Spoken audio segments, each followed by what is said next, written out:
Boa tarde, mamães, papais, tudo bem?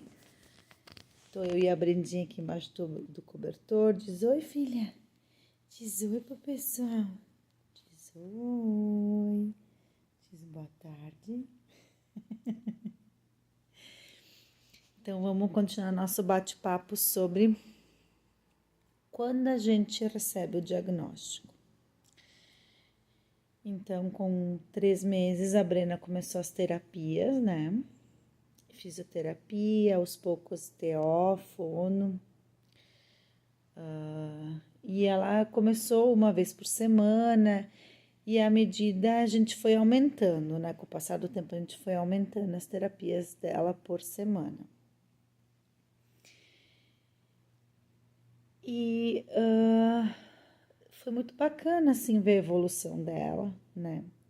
É uma evolução que não é ao nosso tempo, mas no tempo dela, né? Passava o ano, eu sempre pensava, hoje ela vai, esse ano ela vai, até o final do ano vai firmar melhor a cabeça. Não acontecia. E era uma decepção, sabe? Era um sentimento de fracasso, de decepção, né? Eu me frustrava muito, muito mesmo. E tu via as outras crianças evoluindo e o teu filho não, né? E à medida que ela ia crescendo, eu ia pensando o que eu vou fazer agora, sabe? Como é que vai ser? Como é que eu vou trabalhar? Como é que a gente vai se sustentar só com trabalhando? Todos os gastos, todas as terapias, né? Então, era um misto de sentimentos, né? Aí, ela começou ela acordava de madrugada para mamar, que ela mamou exclusivo no peito até os 7 meses. Depois a gente começou a introduzir a alimentação para ela, né? Frutinhas, enfim. E ela acordava de madrugada e custava dormir. Eu estava cansado e o Fabiano cansado, que ele tinha que trabalhar no outro dia. Eu não tinha começado a trabalhar porque eu queria ver como é que ia ser o desenvolvimento dela, para ver se ela teria condições ou não de frequentar uma creche, né? Aí eu tive que me afastar do meu trabalho por mais um período, né? Como eu sou funcionária pública, eu tenho alguns direitos, e um dos meus direitos é me afastar para cuidar de familiar. Então, me afastei por um período maior que a minha licença maternidade de 6 meses, para poder, então, cuidar dela e acompanhar mais de perto esse desenvolvimento dela até o primeiro ano de vida dela. Então, eu vou contar uma coisa para vocês que ninguém sabe, só eu e meu marido, porque ele presenciou os meus surtos. Ela acordava de madrugada, eu estava cansada e esgotada, e ela não dormia, e ela custava 2, 3 horas para pegar no sono. E eu chorava, e eu gritava com ela. E eu dizia para ela que ela era um estorvo na minha vida, que ela só estava atrapalhando a minha vida, né? Eu tive pensamentos ruins, tipo de que era um pesadelo, de que eu não queria estar vivendo aquilo, rezava, orava todas as noites para que isso passasse, para que eu acordasse desse pesadelo. E o meu marido me segurava, me abraçava, tentava me confortar, me ajudar, mas tinha dias assim que eu não aguentava, sabe? Tive pensamentos de ir embora, de desaparecer, de sumir, porque era uma dor, era um cansaço, era algo assim inexplicável. Era aquele buraco, sabe? Que você tá entrando e você não vê uma luz no fim do túnel. Aí veio a pandemia, o isolamento, os questionamentos da Sofia, ela exigindo mais atenção. Aí durante minha gravidez, a minha mãe descobriu um câncer. Então nós estávamos acompanhando o câncer da minha mãe. Em maio, a Brena completou 1 ano e logo após, 2 meses depois, ela faleceu, né, a minha mãe. Ela começou a regredir e eu acompanhei, a gente acompanhou todo esse processo dela, eu e minha irmã. E foi bem difícil, então foram muitas mudanças, o estresse era muito grande.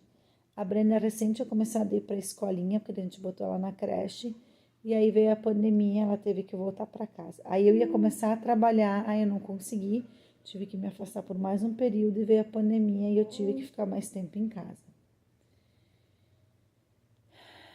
Contar isso não está sendo fácil, porque é algo que eu não me orgulho de ter dito e ter pensado essas coisas, né?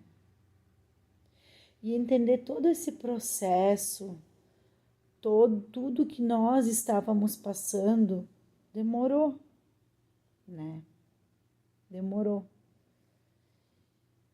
Ter apoio, seja do companheiro, seja de mãe, pai, irmão, é fundamental nesse processo de luto. Não apontar o dedo e criticar, estender a mão e ajudar, né? Às vezes as pessoas não sabem o que você está passando na sua casa, no seu dia a dia, entre quatro paredes. Elas não sabem o sufoco que você passa, a correria que é o seu dia a dia, os sentimentos que estão lá no fundo do teu coração. E do nada eu acordei um tempo depois e pensei, peraí, se eu ficar aqui desse jeito, chorando, depressiva, eu não vou conseguir ajudar minha filha. Então eu fico aqui lamentando, eu me ergo e vou ajudar ela, não é? E eu comecei a sair daquele buraco. E eu comecei a ver uma luz no fim do túnel. As coisas não são como a gente quer, mas as coisas são do jeito que tem que ser. Com certeza eu gostaria que a Brenda estivesse fazendo muitas coisas, mas eu estou feliz por tudo que ela tem feito até hoje. Por cada evolução dela, no mínimo que seja. É isso que eu estou feliz. Eu tinha um estresse em cima dela, um estresse em cima de mim. A gente se cobra e cobra do nosso filho para que as coisas aconteçam. E quando isso não acontece, você fica estressado e estressa o seu filho, não é? Quando eu parei de me cobrar e cobrar da minha filha, as coisas começaram a acontecer. Começaram a acontecer de uma forma tão gostosa, sabe? De uma forma tão gostosa que eu parei de ter que pensar. A Brenda tem que caminhar. A Brenda tem que falar. A Brenda fala. A Brenda se comunica do jeito dela. Basta a gente escutar. E a Brenda tem que caminhar. Seria uma coisa boa, não é? Seria um sonho. A esperança é a última que morre, não é? Como a gente fala. Mas se não acontecer, tá tudo bem. Tá tudo bem. Eu vou ser essa ponte, esse suporte dela aqui para a evolução dela, a evolução que ela tem que passar. Assim como a gente está passando por uma evolução, a nossa família e todos que cercam a Brenda. Porque cada pessoa que passa no nosso caminho, com certeza faz a gente crescer de uma forma, seja pelo lado ruim ou seja pelo lado bom. Não é fácil. Eu não estou dizendo que é fácil. Eu não estou dizendo que eu não choro, que hoje eu estou bem só rindo. Não.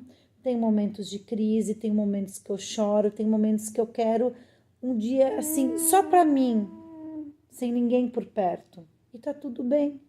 A gente precisa disso, porque a carga é pesada. E a gente precisa descarregar isso de alguma forma.